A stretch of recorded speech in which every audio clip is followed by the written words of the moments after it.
2020년 중국 170여 척, 러시아 20여 척, 일본 8척. 이 데이터는 한반도 인근에서 활동한 외국 군함 현황을 기록한 데이터입니다. 그 이전 연도 기록만 봐도 러시아와 일본은 중국에 비해 배로 적은 반면 중국 군함은 꾸준히 수백 번을 한반도에 침범했습니다. 현재 한국은 중국의 영해 침략 활동에 심각할 정도로 무감각하다는 것인데요. 이러다 대한민국 서해와 남해를 중국에 뺏기게 생겼습니다.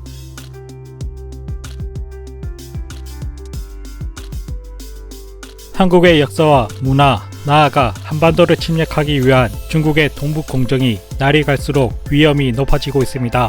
그런데 중국의 이런 침략 공정 작업이 동북 공정뿐만이 아니라는 것인데요. 한국인들은 잘 모르는 서해 공정이 있습니다. 육지에는 국경이라는 게 존재합니다. 육지에 그어진 국경은 각 국가 간의 합의만 있다면 마음대로 국경 이동이 가능하지만 국가 간의 합의가 없다면 국경 이동에 제약이 생기며 자칫 법적인 처벌까지 각오해야 합니다. 이렇듯 육지에는 국경이 있듯이 바다에도 나라 간 경계가 존재합니다. 다만 육지와 달리 바다는 배타적 경제 수역이라는 개념이 있습니다. 배타적 경제 수역은 해양법에 관한 국제연합협약에 근거하여 설정되는 경제적인 주권이 미치는 수역을 가리키는데요.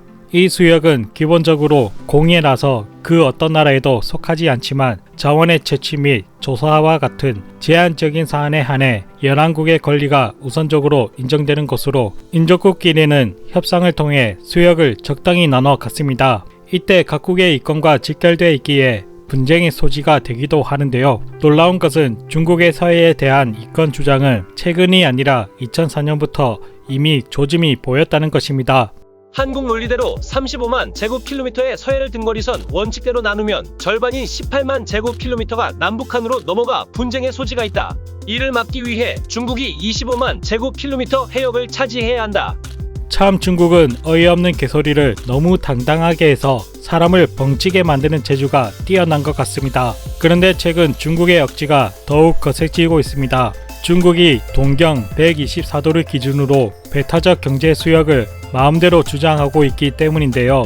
중국 측의 주장을 보면 북한 쪽 서해 지역을 대다수 차지하고 있으며 한국 측 서해 지역 역시 한국 쪽으로 상당히 밀어넣고 있으며 심지어 이어도까지 포함시키고 있습니다.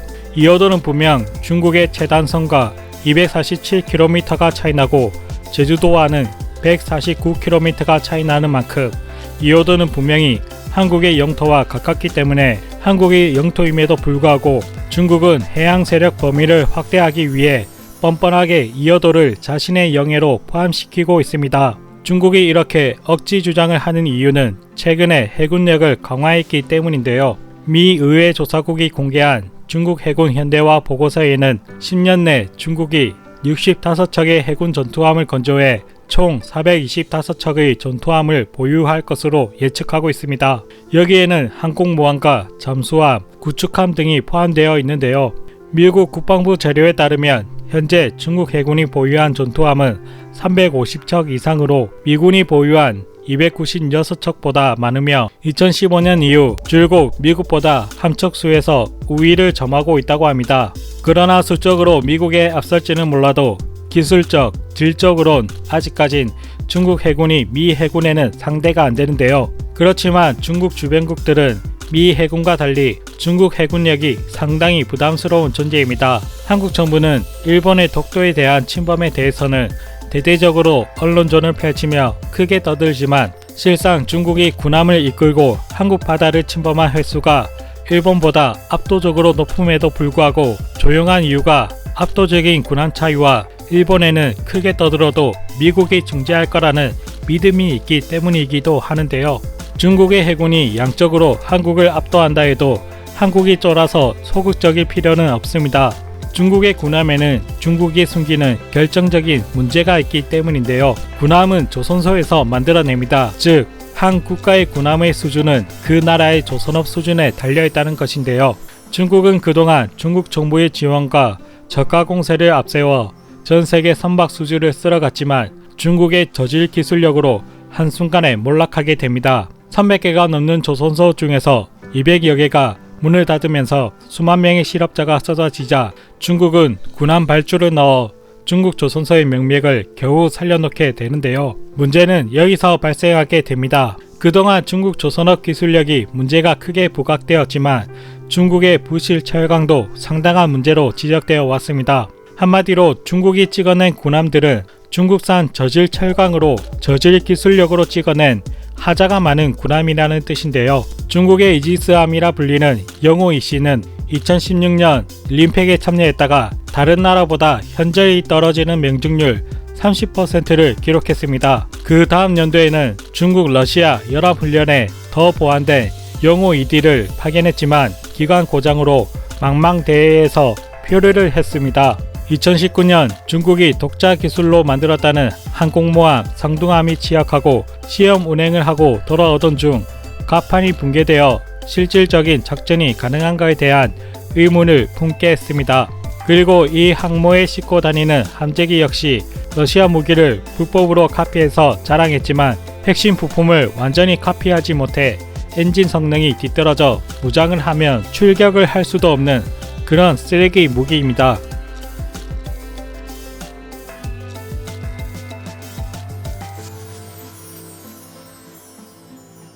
중국의 공군력 역시 마찬가지인데요. 중국의 군사력의 실체는 중국이 말하는 스펙과 상당히 동떨어져 있는 허풍이라는 것인데요. 반면 한국의 조선업과 국방기술력은 꾸준한 수출과 실전 및 데이터로 증명되어 왔습니다. 한국의 국방력은 중국의 머리를 숙일 필요가 없는데도 불구하고 한국은 유난히 중국 군사력의 저자세를 유지하고 있는데요. 오히려 현재 강력한 동맹인 미국과 함께 중국에 강하게 나가야 중국으로부터 이득을 취할 수 있습니다. 대한민국이 외교적으로 좋은 게 좋은 거지 하면서 중국과 외교를 한 결과 중국이 한한령을 풀었나요? 한국의 지적재산권을 한 번이라도 지켜준 적이 있을까요? 오히려 중국은 강한 자세로 나오면서 마치 지들이 황제로서 베푸는 것 마냥 오만한 자세로 한국을 대했죠. 반면 한국이 중국의 불법 어선을 실탄을 발포해서 쫓아냈을 때 어땠나요? 한국에 대한 경제 보복이 있었을까요?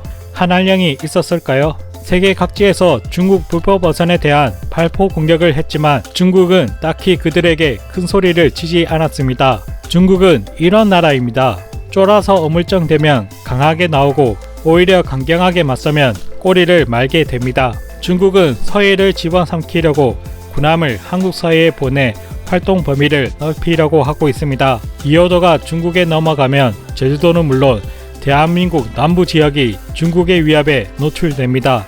위기는 다른 말로 기회라는 말이 있습니다. 세계에서 가장 강력한 해군력을 가진 미국과 동맹을 맺고 있는 지금 미국과 함께 중국에 강하게 맞서서 우리의 이권과 주권을 지키고 공고히 해야 될 때인데요. 국민 모두가 중국에 강한 자세를 취할 때 우리는 중공으로부터 우리의 재산을 지킬 수가 있습니다.